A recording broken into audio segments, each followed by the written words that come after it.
ইস, আজকে সকাল থেকে বাইরের কি ওয়েদারের ছিরি দেখো। এতটাও বৃষ্টি ভালো লাগে না কাজের সময়, যেহেতু আজকে আমার বিরক্ত কেন লাগছে, আজকে আমার শ্যুট ছিল। তো এই বৃষ্টির মধ্যে ভাবছিলাম যে আমি কি করে বাইরে যাব।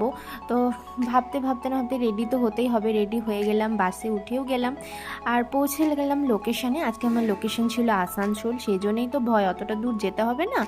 তো বাই দ্য ওয়ে আজকে শ্যুট ছিল আসানসোলে, পূজাস মেকআপ স্টুডিও অ্যান্ড ইনস্টিটিউশনে। এরা হচ্ছে দিদির সব স্টুডেন্ট, আর বৃষ্টির জন্য অনেকেই স্টুডেন্ট আসতে পারেনি। এই যে হলো আজকের ফুল অ্যান্ড ফাইনাল লুকটা দেখে অবশ্যই জানিও কমেন্টস করে কেমন হয়েছে। আমার তো ভীষণ ভালো লেগেছে লুকসটা, একদম গর্জেস, সিম্পল সোবার কিন্তু গর্জেস একটা look. Thank you so much দিদি, এত সুন্দর একটা লুক দেওয়ার জন্য। তোমার সাথে কাজ করার আমার অনেক দিনের ইচ্ছা ছিল, সেটা আজ পূরণ হয়েছে। আমি ভীষণ ভীষণ খুশি। আজকে আমার লুকটা করেছে মুয়া পূজা ঠাকুর পারামানিক, তোমরা অনেকেই চেনো। তো চলো, এখানে হচ্ছিল আমার শ্যুট।